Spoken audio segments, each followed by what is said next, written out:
Have you ever been so tired of waiting that you decided to just do it yourself?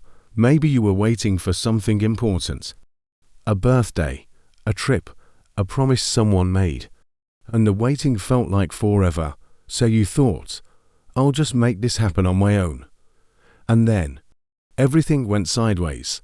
That's exactly what happens in today's story. Remember the last time we checked in with Abram?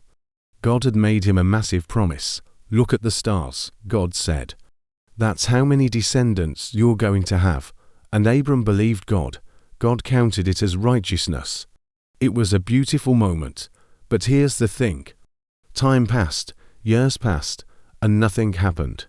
Abram still didn't have a child. Sarai still couldn't get pregnant. The promise was still just a promise. And they started to wonder, is God really going to do this? Or do we need to help him out? That's where today's story begins. The Bible says, now Sarai, Abram's wife, had borne him no children. But she had an Egyptian slave named Hagar. Sarai had a problem. She wanted a child. She desperately wanted a child. But she couldn't have one. And in those days, if a wife couldn't have children, she would give her slave to her husband. The slave would have the baby, and the wife would raise it as her own. It was a common practice. It was what everyone did. So Sarai says to Abram, the Lord has kept me from having children. Go, sleep with my slave, perhaps I can build a family through her. And Abram agreed. He didn't pray about it. He didn't ask God if this was a good idea. He didn't wait a little longer to see if God would come through. He just did what Sarai suggested. Now, here's the thing. God had already promised Abram a son. A real son. His own son. Through Sarai. God had made that crystal clear. But Abram and Sarai got tired of waiting.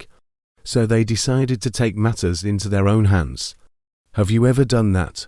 God promises something. You believe it at first. But then weeks turn into months. Months turn into years. And you start to wonder, did I hear God right? Maybe I need to help him out. That's exactly what Abram and Sarai did. So Abram takes Hagar, and Hagar gets pregnant. Now, here's where things get messy. Hagar is pregnant. She's going to have Abram's baby. And suddenly, she looks at Sarai with contempt. She starts to think, I'm the one carrying Abram's child. I'm the one who's going to give him a son. I'm more important than Sarai. Sarai notices, and she's furious.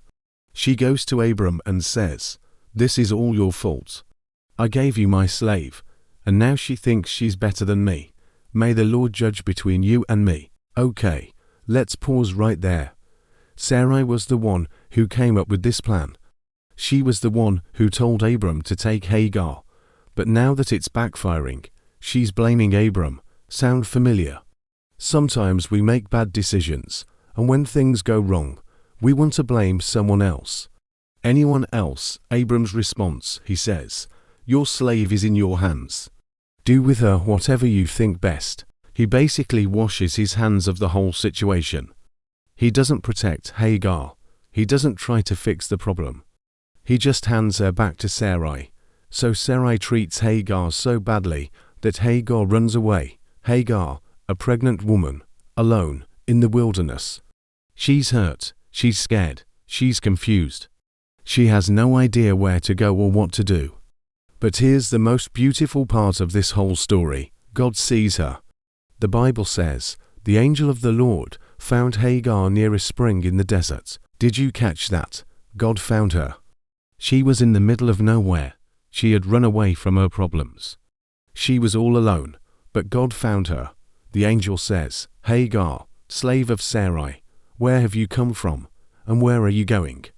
Hagar says, I'm running away from my mistress Sarai. She's honest.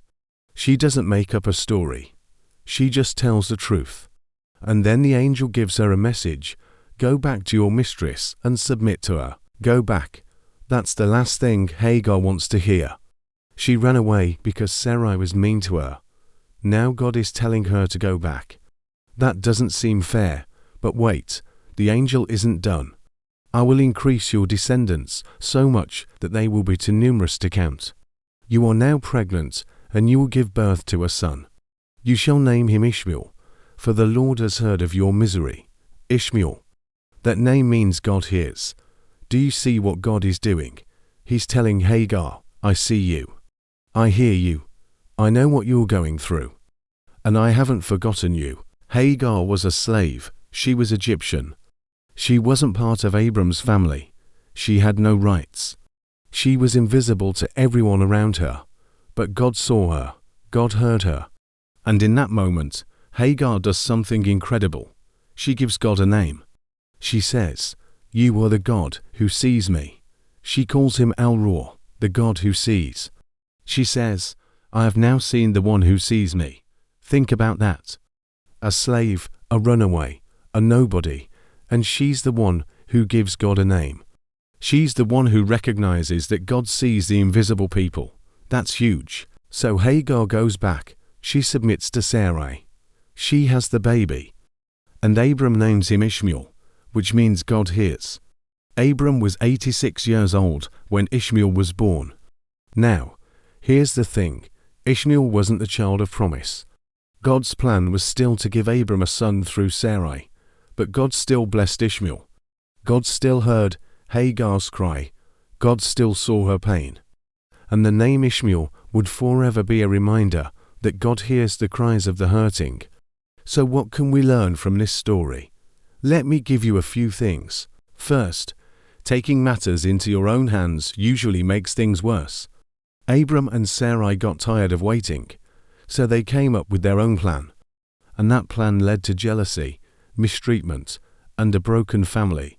When we try to force God's promises instead of trusting His timing, we create a mess. Second, our mistakes don't disqualify us from God's love. Hagar didn't ask for any of this.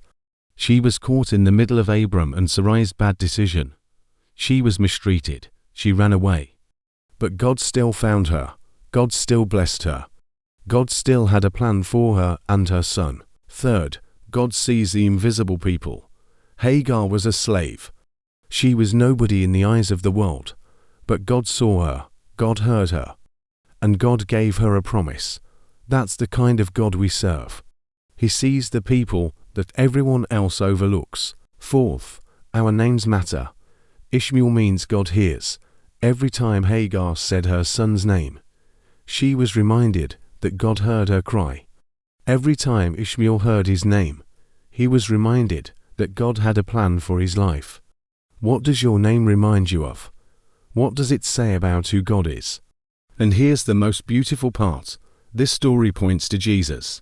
Hagar was alone in the desert, thirsty and dying, and God provided water. Many years later, Jesus met a Samaritan woman at a well. She was also alone. She was also an outcast. She also had a messy past, and Jesus said to her, If you knew the gift of God, and who it is that asks you for a drink, you would have asked him, and he would have given you living water. Hagar met God at a well. The Samaritan woman met Jesus at a well. Both were seen. Both were loved. Both were given hope. And Jesus is the ultimate proof that God sees us. He left heaven. He came to earth. He lived among us. He died for us. He rose for us. And He says to every single one of us, I see you. I hear you. I love you. So the next time tempted to take matters into your own hands, the next time you're tired of waiting for God, the next time you feel invisible or forgotten, remember Hagar, remember Ishmael. Remember that God sees, God hears, and God keeps His promises. What an amazing story. Wonder explorer, a desperate plan, a broken family, a runaway slave, and a God who sees it all. Next time, we're going to fast forward a bit. Abram gets a new name. Sarai gets a new name. And God makes a covenant that involves circumcision. And then, the biggest surprise of all.